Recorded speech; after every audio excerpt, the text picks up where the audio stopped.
The magic of cinema is only make-believe, but some unlucky actors have met all too real tragic fates. Jilted lovers, stalkers, and jealous wives, and a few crimes that have never been solved. At the time of her death on August 9, 1969, Sharon Tate was 26 and a rising Hollywood star. In 1967, she was prominently featured in 4 films. Among them was The Fearless Vampire Killers, directed by her future husband, director Roman Polanski. In July 1969, Polanski and Tate, who was pregnant, were living in the home of record producer Terry Melcher in Benedict Canyon.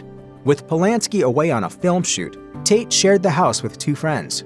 Just after midnight on August 9th, all of them, plus a visiting friend and a passing driver, were brutally killed. The victims were bound together with rope, and the word pig was written in Tate's blood on the door. One officer summed up the murders when he said, "In all my years, I have never seen anything like this before." The killings were carried out on the orders of cult leader Charles Manson. The crimes, their most famous victim, and their mastermind have been the subject of countless books, articles, and documentaries since, and inspired Quentin Tarantino's 2019 film Once Upon a Time in Hollywood. Phil Hartman was a fixture on television in the 80s and 90s. Hartman first broke into comedy as a member of the Groundlings and collaborated with Paul Reubens in the creation of Reubens' iconic character, Pee Wee Herman. Hartman was a standout on Saturday Night Live for 8 years and voiced several popular characters on The Simpsons. After leaving SNL, Hartman got his own star vehicle, the sitcom News Radio. Behind the scenes, Hartman was beloved by his peers for his fatherly manner, but his marriage to his third wife, Bryn Omdahl, was troubled. While they both reveled in being parents and remained married for over 10 years, the relationship was strained by Omdahl's drug and alcohol use. For his part, Hartman was often away for work and could be emotionally withdrawn in the face of conflict. He had mentioned to Bryn that, maybe I can get you a part. And when he'd come home, say, "Oh, I forgot." Things came to a head on May 28, 1998, when Hartman was killed in his bed by Omdahl, who was later found to have alcohol and cocaine in her system. After telling a friend what she'd done, Omdahl died by suicide. Bob Crane's big break came with Hogan's Heroes. While the show was sometimes critically panned, it was a massive hit with audiences, and Crane was twice nominated as Best Male Comedy Lead at the Emmys. Hogan, just because you're wearing my uniform doesn't mean that you're me. Good. I was afraid this uniform might be contagious. The success of Hogan's Heroes allowed Crane to live a luxurious lifestyle. He indulged his sexual appetites, leaving his wife of 20 years for his co-star Sigrid Valdez. But not long after, CBS canceled Hogan's Heroes, and Crane went to work as a touring stage actor. He regularly traded on his celebrity to pull off sexual conquests, and even began filming his bedroom exploits. He loved women and he loved cameras. You put them together, there you go.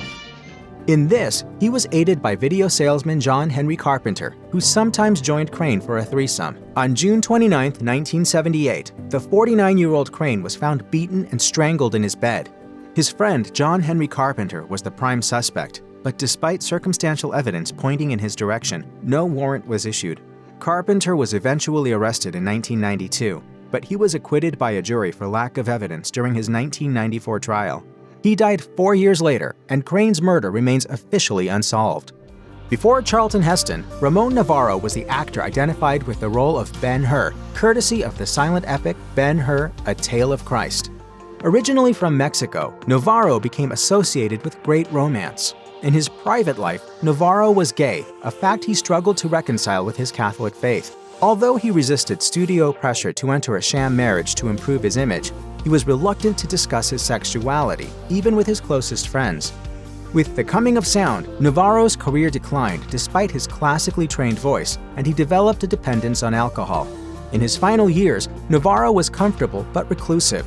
He regularly hired young men for sex, though he had a reputation as a kind, lonely man who simply engaged in conversation with his company before passing out. On October 30th, 1968, Novarro invited 2 such men into his home, brothers Tom and Paul Ferguson. The Fergusons were convinced Novarro had a large stash of money somewhere in his house and viciously beat him when he repeatedly and truthfully claimed otherwise. After 22 blows, some with a cane, the brothers left Novarro on his bed, where he choked to death on his own blood. The Fergusons were sentenced to life in prison, but both were released and eventually reincarcerated for unrelated crimes. Rebecca Schaeffer was a rising star in the 1980s. Her sitcom, My Sister Sam, only lasted 2 seasons on CBS, but it made her famous. I'm Patty Russell, and this is my sister Sam. She was poised to close the decade with an audition for The Godfather Part 3, but Schaeffer never made it. On July 18, 1989, she was killed by her stalker, Robert John Bardo, an obsessive fan of My Sister Sam who was fixated on Schaeffer. He hired a private detective to track down her address, went to her home, engaged her in a short conversation with an autographed picture in hand, then came back to shoot her. Schaeffer was just 21 years old. Schaeffer's murder shook Hollywood. The Screen Actors Guild lobbied for new privacy laws, and celebrities became more aware of the potential dangers of unstable fans. Bardo was sentenced to life in prison in 1991 and remains there as of June 2023. On November 1, 2006, 40-year-old Adrienne Shelly was found in her Manhattan office, hanging from a shower rod. Although footprints found at the scene didn't belong to Shelly, her death was initially ruled a suicide.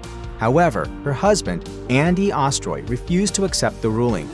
At the time of her death, Shelly's career as an actor and director had been gaining momentum, and she and Ostroy were raising a 3-year-old daughter. Ostroy was right. Within a week, it was discovered that Shelly had been killed by Diego Pilco, a construction worker working in the apartment below. Pilco and Shelly argued over the noise he was making. When Shelly said she was calling the police, Pilco first tried to dissuade her, then restrain her. He claimed that he killed her with a punch to the head, then staged the hanging in an attempt to cover his crime, although the prosecution maintained that Shelly showed no signs of a head injury. Decades later, Ostroy directed a documentary on his late wife, Adrienne, which included an interview with Pilco. Part of me died that day. Speaking with The Guardian, Ostroy explained, "The point of that interview was to get the truth of what happened that day, and also to humanize Adrienne for him, so that he understood all the moments that Adrienne missed." Sal Mineo caught 2 breaks early in his career. He understudied and later performed as the Crown Prince during the initial run of The King and I on stage, and he co-starred with James Dean in Rebel Without a Cause in 1955. The film brought Mineo legions of fans and an Oscar nomination. When Dean died tragically young, Mineo inherited the mantle of cinema's leading troubled teen. He earned another Oscar nod in 1960's Exodus, opposite Paul Newman, but after that, Mineo found good roles few and far between. Then, in 1976, Mineo found a fresh challenge on the stage. He was coming home from rehearsals on February 12th when he was attacked outside his West Hollywood apartment. Eyewitnesses reported a white man with brown hair fleeing the scene, leaving Mineo with a fatal stab wound. No arrests were made for 2 years, at which point delivery man Lionel Ray Williams was arrested in Michigan for passing bad checks. He allegedly boasted about killing Mineo, and his wife told police that Williams had been covered in blood that February night in 1976. But Williams was a black man, and some observers, including Mineo's family, had doubts about his guilt even after his conviction. Born in Ireland, William Desmond Taylor started out as an actor, but came to fame as a silent film director. By 1922, he was president of the Motion Picture Directors Association. Taylor was held up by studio bosses as a paragon of the film industry at a time when various groups regarded Hollywood as a malign force on American morality. However, Taylor's private life included numerous affairs and a wife and daughters he'd run out on. Hollywood was shocked when Taylor was found dead on February 2, 1922. While initially reported as a natural death, police arrived to find the 49-year-old Taylor with a gunshot to the back and a group of Hollywood notables combing through his house. Paramount executive was burning papers in a fireplace, and there were reports that a silent screen star was rifling through his desk drawers. Taylor's murder, sandwiched between the scandalous trial of Roscoe Fatty Arbuckle and the drug-related death of actor Wallace Reed, intensified negative perceptions of Hollywood. Officially, Taylor's murder remains unsolved, but suspicion rests on Charlotte Shelby, mother of Taylor's lover Mary Miles Minter, who allegedly confessed that her mother killed Taylor. Susan Cabot's biggest claims to fame as an actor were a run of B-movie westerns in the 1950s and a romance with King Hussein of Jordan. But Cabot's career faded relatively quickly, and though she kept herself financially stable through real estate and car restoration, her private life deteriorated as she aged. She spent her last years as a recluse, endured episodes of poor mental health, and remained a controlling and erratic force in the life of her son, Timothy Scott Roman. Roman was raised in an often squalid home environment and was given several controversial drugs, partly to counter his dwarfism. On December 10, 1986, Cabot was beaten to death with a weightlifting bar in her home, and Roman was charged with the crime. He initially maintained his innocence, claiming that a burglar wearing a ninja mask had killed his mother.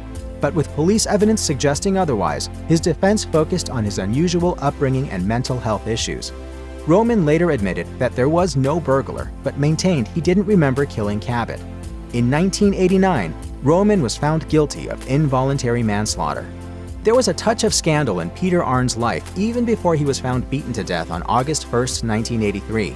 Born in modern-day Malaysia to American and Swiss-French parents, and based out of the UK as an adult, Arne was a character actor who regularly played villains on film and TV. He also embezzled thousands of dollars from novelist Mary Renault through a scheme to build immigrant housing in South Africa in the 1940s. Arne's escape to his home country to dodge formal charges was accomplished in part by stealing Renault's car.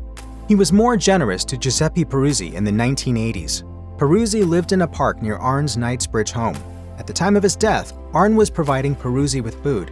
As Arne's home showed no signs of forced entry, police concluded that he'd known his killer, and Peruzzi became the chief suspect. Peruzzi's body was found in the River Thames less than a week later. He died by suicide after killing Arne. Dominique Dunne was born into an artistic family. Her father Dominic was a producer and journalist, and her brother Griffin was an actor. After high school, Dominique followed suit, starting in TV, then playing a featured role in Poltergeist. Shortly before filming the horror classic, Dominique fell into a relationship with chef John Thomas Sweeney. He was insecure, jealous, and physically abusive. One assault left Dominique with bruises on her neck that are visible in her final TV appearance. Dominique broke up with Sweeney after that incident, but while rehearsing at her home on October 30th, 1982, he showed up, dragged her outside, and began to strangle her when she wouldn't take him back. Fellow actor David Packer, who'd been rehearsing with Dominique, stayed inside and called the police. By the time he went outside, Sweeney had been choking Dominique for 5 minutes. She fell into a coma and died 5 days later. Sweeney was convicted of voluntary manslaughter with a maximum sentence of 6 years. He was released in less than 3. Dominique's outraged family organized a negative publicity campaign to drive him out of his chef's job and eventually out of Hollywood. If you or someone you know is dealing with domestic abuse, you can call the National Domestic Violence Hotline at 1-800-799-7233. You can also find more information, resources, and support at their website,